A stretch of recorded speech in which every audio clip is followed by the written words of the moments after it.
Halo sobat bisnis, kali ini kita akan sedikit mengintip tentang bisnis jamur yang ada di desa Poncokusumo.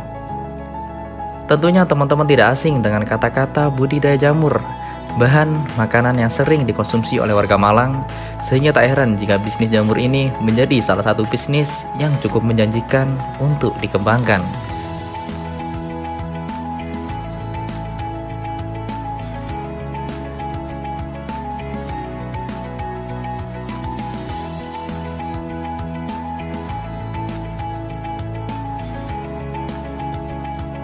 Nah, pada kali ini kita akan sedikit mengintip dari budidaya jamur UD Restu Bunda, yang mana didirikan oleh Pak Manto sebagai owner dari bisnis ini. Bisnis ini telah dirintis sejak lama.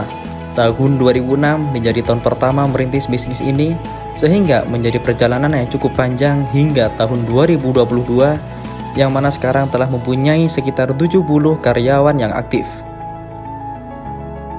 Bisnis yang telah lama dirintis oleh Pak Manto ini tentunya menuai banyak lika-liku dalam perjalanannya hingga sampai sekarang.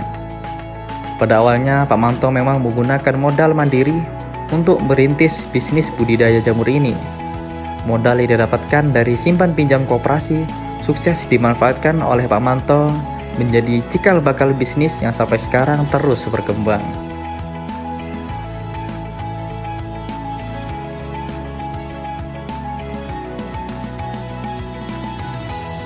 Hanya tentang pengelolaan budidaya jamur, Pak Manto juga bergerak aktif dalam bidang pemasaran bibit jamur dan juga edukasi tentang budidaya jamur, yang tentunya itu akan sangat bermanfaat bagi teman-teman yang ingin mengetahui lebih dalam dunia budidaya jamur.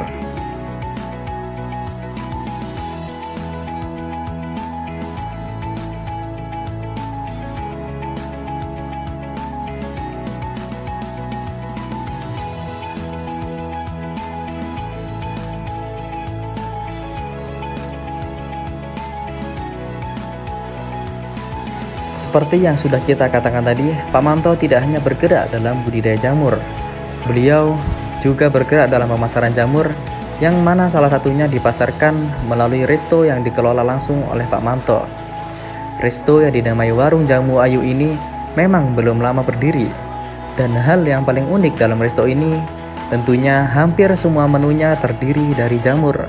Salah satu menu andalannya adalah sate jamur dan juga minuman jamur ayu, yang tentunya jarang sekali kita temui di resto-resto lainnya.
Saya di sini sudah bersama Pak Manto, pemilik dari usaha bisnis jamur ini. Jadi kali ini kita akan berbincang-bincang mengenai seputar bisnis jamur yang telah lama dikembangkan oleh Pak Manto. Seperti itu, Pak ya? Ya. Ya. Baik, mungkin Bapak bisa sedikit menjelaskan tentang gimana sih apa yang membuat Bapak terinspirasi untuk membuat bisnis jamur ini? Ya. Ya. Saya ngasih salam dulu ya. Baik. Assalamualaikum warahmatullahi wabarakatuh. Waalaikumsalam warahmatullahi wabarakatuh. Iya. Akan saya jawab. Minta tolong dulu lagi ya pertanyaannya. Dari mana sih inspirasi Bapak untuk membangun bisnis jamur ini? Iya. Jadi kalau kita ngomong masalah bagaimana mulanya saya bisnis ini, ceritanya panjang sekali. Ya kan? Satu, mungkin akademi saya cuma SLTA. Itu SLTA. Yang kedua, dengan ijazah SLTA saya ngelamar sana sini nggak ada yang terima, ya kan? Kalau saya orang pertanian, kalau saya SPMA, saya ngelamar di pabrik gula kebun anggur juga nggak diterima, sana juga nggak diterima, ya. Muncullah kayak gini, berarti saya harus berwira swasta, ya kan?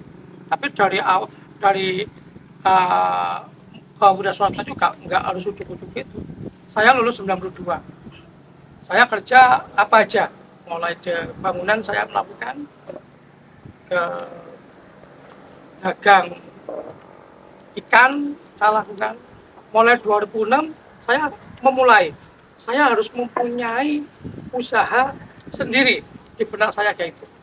Yang paling penting saya cuma SLTA.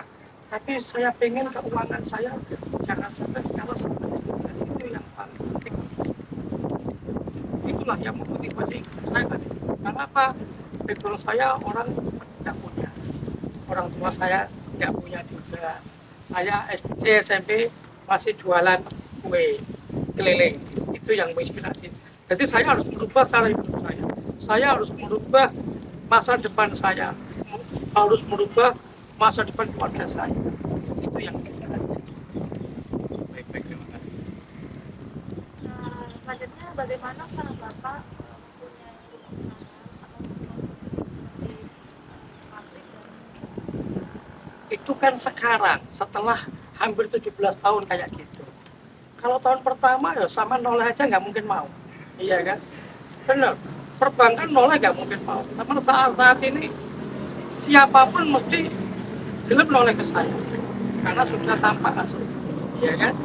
Kalau tahun pertama itu saya lakukan dengan mungkin dengan memulai jam 7 pagi, selesai jam 5 sore atau malam pun harus saya lakukan, ya. Permodalan pun juga saya hutang sana sini, ya kan? Karena masih belum tampak, kadang-kadang juga nggak akan dipercaya sama siapapun, baik orang, perbankan juga nggak akan begitu mudah percaya, ya. Jadi dalam perjalanannya 1 tahun, mungkin setelah 3-4 tahun baru ada progres. Dalam artian dalam progres itu nanti produksi udah mulai jalan, pasar saya udah mulai punya, ya kan, finansial juga udah mulai punya. Saya mulai 2006, 2009 saya sudah mulai pergi di Purworejo sini, Ponyokusumo. Saya udah mulai mempunyai lahan di sini. Tapi juga sama, saya juga mulanya juga tetap saya pinjam duit Jepang juga. Waktu itu saya ingat saya pinjam 1 juta, saya beli tanah dengan kos 2.500 itu 75 juta, yang 15 juta untuk saya bangun rumahnya yang di depan itu. Tapi untuk yang dipakai sana udah jalan, jadi apa yang udah jalan sana saya bawa ke sini, gitu, ya kan? Tapi juga nggak kalah pentingnya, dari 2006 itu ke 2009 saya harus cari guru terus, cari mentor, cari guru sana sini. dulu prosesnya itu dari keluarga sendiri atau langsung panggil orang?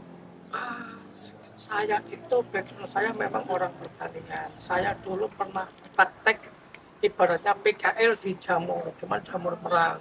Saya sendiri juga suka makan jamur. Dari situ kemarin ada seseorang yang di KP Saju namanya Pak Tony, itu dia budaya ini. Saya ngelihat, ya kan, tertarik, saya memulai. Jadi yang saya harus mulai, meskipun dengan jumlah yang kecil, jumlah sedikit saya mulai. Saya kan waktu beli pertama itu saya cuma beli 700 backlog. Yang tadi itu kan, itu tak taruh di sela-sela rumah, antara rumah saya sama rumah orang di Lompongan bahasanya ya. Tak taruh situ, tak budaya ke situ. Kok mulai ada progres. Jadi saya sambil jalan, sambil cari guru, sambil mengumpulkan finansial juga. Ya.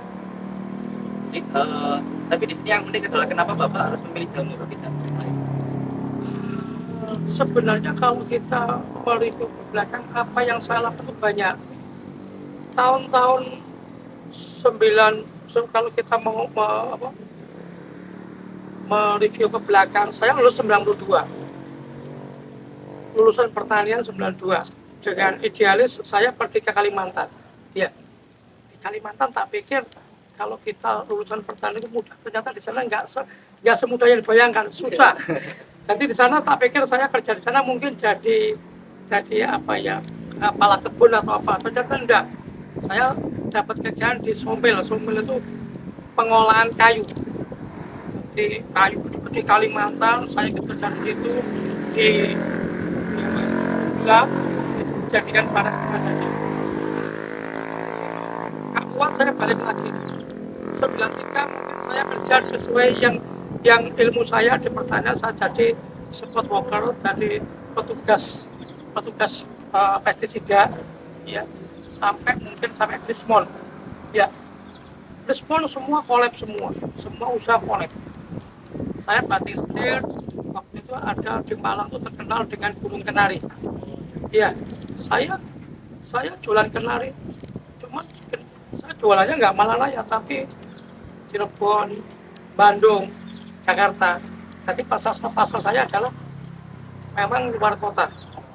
Nanti habis itu kan ada lohan, ya, rame lohan, ikan lohan. Saya main juga di situ, ikut lohan, tapi nama lohan kan nggak lama. Kembali lagi ke burung kenari. Tapi dalam benak saya ingin punya usaha yang progresnya masa depannya bagus.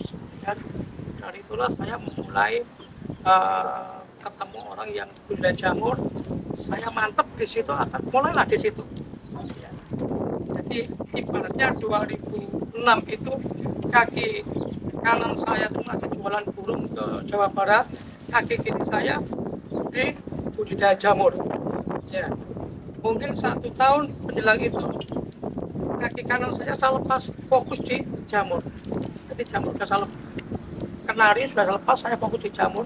Cuma ya itu saya berusaha mencari guru ke Jawa Tengah, ke Jawa Barat. Kalau akademisi saya sampai ke Bandung, IPB kan? IPB apa IPB itu? IPB. Ya. Apa namanya? Kebetulan punya dari budidaya sampai restu juga, Ya. pengolahan juga. Ya, karena kalau dari budidaya itu nanti apa saja sih masalah-masalah yang Bapak temui? Banyak hal dari budidaya yang menurut Bapak, wah ini apa namanya harus diselesaikan, dan yang itu terus berkembang sekarang. Namanya kita hidup itu nggak lepas dari masalah, ya. Nggak lepas dari sesuatu yang harus kita selesaikan. Kehidupan kita kecil aja butuh berdiri, ya. Dari berdiri ke jalan itu juga butuh waktu, butuh pengorbanan. Coba kalau kita waktu kecil itu kita berdiri terus jatuh, nggak mau berdiri lagi karena sakit, karena luka, nggak mungkin kita bisa jalan, ya. Nggak mungkin bisa berlari. Begitu juga di dalam usaha. Kalau kita ngomong masalah sangat banyak. Cuman masalah itu nggak kita hindari, tapi harus kita lakukan. Yang jadi masalah kan itu. Kenapa banyak teman-teman mungkin sesama petani jamur, ya kok setahun 2 tahun berhenti, atau stagnan jalan di tempat. Karena itu tadi ada masalah, dia nggak mau menyelesaikan. Nah, cara menyelesaikan itu banyak. Satu, dengan kita belajar ke senior, dengan kita belajar ke mentor kita yang memang beliaunya memang sudah lama di bidang jamur. Ya. Gitu. Jadi masalah itu harus kita selesaikan. Kalau kita mau masalah, banyak sekali masalahnya. Kalau saya jelaskan juga bingung. Kadang-kadang ya, mulai dari teknik produksi, hama, penyakit itu semua banyak. Ya. Dan itu semua harus dilalui. Dan itu pun semua nggak mungkin langsung muncul masalah itu, nggak mungkin. Tapi satu persatu. Kayak sampean kuliah kan, nggak mungkin langsung muncul masalah. Masalahnya kan muncul, oh ini bulan ini masalah ini selesai, baru nanti muncul lagi ya kan. Semakin banyak masalah yang dihadapi, semakin banyak yang akan kita selesaikan. Semakin banyak yang kita selesaikan, semakin banyak ilmu yang akan kita dapatkan. Ya.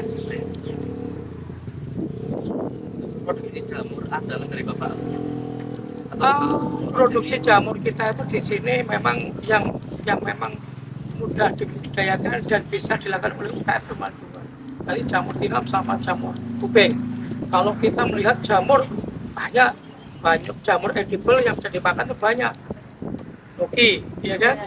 Shiitake, ya, jamur kancing. Cuman jamur-jamur ini kan memerlukan ketinggian yang tertentu. Contoh ini, tiga jamur ini memerlukan untuk dataran tinggi. Kalau Malang mungkin ngadas, ya kan, lereng Semeru, Bromo itu. Kalau di sini kurang tinggi. Ya. Terus dari produksi jamur ke resto, di resto menu adalah di sini kira-kira? Ya kalau kita ngomong dulu, mungkin tak review ke belakang dulu, ya kan. Jadi mungkin dari perjalanan dari yang saya 700 backlog itu kemarin, yang bilang itu saya kembangkan mungkin 2009 itu saya sudah bisa produksi backlog itu kurang lebih hampir 2000 backlog tiap hari. Jadi dalam jangka waktu 3 tahun. Ya. Kalau saat ini kita bisa produksi backlog hampir 70 backlog. Ya. Jamur target saya mungkin hampir 1 ton, ya kan, yang kita hasilkan. Tadi backlog yang 7.000 tadi itu yang 50% kita lepas ke mitra, yang 50% kita tanam sendiri. Ya. Dari situlah kita berpikir, kita itu petani itu posisinya sangat-sangat lemah, sangat-sangat lemah, sangat-sangat apa ya, berarti ya lemah sekali lah. Ya. Contoh kita dengar enggak saus tomat itu harganya turun? Pernah dengar nggak saus ABC harganya turun? Tomat? Belum pernah. Ya, belum pernah. Kalau tomat dibuang-buang oleh petani sering dengar nggak? Itulah. Makanya saya berpikir gitu, saya memulai lah. Saya tak produksi, saya tak budidaya, tapi saya akan hilirnya akan saya eksekusi juga. Hilirnya adalah olahannya ini. Yang lebih olahan yang banyak rupiahnya di sini. Kalau diproduksi contoh jamur ya, kalau tak jual sebenarnya paling 15.000. Tapi ini setelah kita olah, ya kan, kita jadi keripik aja bisa jadi duit 60.000. Berarti nilainya akan banyak. Ya. Kalau ngomong nilai andalan banyak sih. Jadi yang di sini kita ada bervariasi makanan yang tentunya dari jamur. Memang kita ingin mengenalkan jamur ke masyarakat. Saya ingin menasionalkan jamur ke masyarakat karena yang diuntungkan nanti bukan hanya saya, tapi semua petani jamur. Iya. Bukan hanya saya, tapi petani jamur. Ini kemarin sempat ada kepala dinas di Malang main ke sini, Kabupaten Malang. Kita kasih sajian menu kita sate. Enak. Ini masa kalau bupati mungkin ngincipi ini pantas nggak Pak disajikan? Oh pantas Pak Manto. Ya. Nah saya berharap kalau bupatinya mau ngincipin jamur, ya kan, berarti secara kabupaten mungkin baik pegawainya atau di bawah-bawahnya, oh ternyata Pak Bupati aja mau jamur, berarti otomatis orang-orang sekitarnya mesti mau. Ya. Nah setelah dari bupati saya pengen tingkat lebih atas, mungkin pengen gubernur jalan nyicipin jamur. Ya, lalu gubernur harus gelem jamur, otomatis promo kita bukan hanya sekabupaten, tetapi seprovinsi. Impian saya nantinya sampai ke presidennya mau makan jamur. Ya. Satu negara. Coba yang kalau sampai satu negara yang diuntungkan siapa? Saya sendiri kan? Enggak, Enggak, semua petani. petani jamur Ya. itu angan-angan yang sangat sangat jauh. Tapi nggak ada yang kata nggak mungkin. Ya kan, yang penting kita mau berusaha suatu saat. Saya yakin itu nanti bisa. Iya. Oh ya, tadi kan sempat bilang Bapak bahwa sehari bisa apa namanya profitnya kayak 7.000 7.000 backlog. itu ya. Itu kira-kira nanti pemasarannya kemana? Kalau backlog itu pemasarannya yang 3.000 adalah lagi kita pakai 3.500 kita pakai sendiri, yang 3.500 kita ambil kita yang Malang Raya. Malang Raya. Jadi yang Malang Raya. Peluang Kemarin waktu belum pandemi kembali, ya kan. Cuman kalau kita masalah itu kan berat di ongkos, karena dia volume, ya kan, berat juga. Jadi kalau digowo atau yo kalah di ongkos. ambilnya dari siap tanam atau langsung jamur jadi Pak? Kalau yang namanya mitra yang tadi adalah yang tadi itu diambil mitra, di sana dia tinggal budidayanya saja. Gitu. Kalau yang jamurnya memang kita langsung kita jual seger. Ntar kalau jamur yang sudah segar itu siap masak itu apa namanya ada wadah tersendiri atau ada pasar pemasaran sendiri? Kita tiap hari pasar kita Surabaya. Tiap hari kita kirim Surabaya. Seperti frozen food atau masih? Kalau jamur seger ya enggak frozen. Masih Kalau olahan baru frozen. Oh, Ya, kalau jamur ya seger aja. mungkin untuk terakhir Pak ini ada nggak kata-kata atau suatu hal yang bisa menginspirasi penonton? Ya, satu kita kalau bisa jadilah kita menjadi pengusaha, ya kan. Wawasan kita, mindset kita kalau kuliah sekolah itu nanti kalau cita-cita itu saya nanti ingin jadi pengusaha. Jangan saya nanti ingin sekolah atau saya nanti ingin kerja di sana-sana. Gitu. Karena apa? Gelem gak gelem lah, kaman kepingin duwe akeh mesti kudu dadi pengusaha. Iya kan? Kalau sama jadi pegawai dan sama soge tanda tanya ini. Iya. Apakah sama korupsi atau apa? Iya. Iya kan? Iya. Kalau kita mau jadi pengusaha ini sama. terakhir boleh dikasih tahu nggak Pak omset perharinya? Kalau kita ngomong, kalau saya biasanya nggak pernah. Cuman kita di sini ada 4 divisi ya kan. Saya ada divisi bibit, ada divisi backlog, ada divisi jamur, ada divisi risto ini. Kalau bibit itu kita bikin bibitnya itu satu hari kurang lebih 700 sampai 1000 bibit. Harga bibitnya itu satu kurang lebih 5.000. Ya. Kalau backlognya itu kita bikin satu hari 7.000. Harga backlognya kita itu 2.400. Ya. Terus jamur rata-rata kita panen 1 ton. Ya kan? Harga jamurnya 12. Sama kira-kira. Iya. Gitu. Baik Pak, terima kasih. Informasinya semoga bermanfaat buat Ya. orang-orang yang menonton. Ya, terima kasih. Assalamualaikum warahmatullahi wabarakatuh.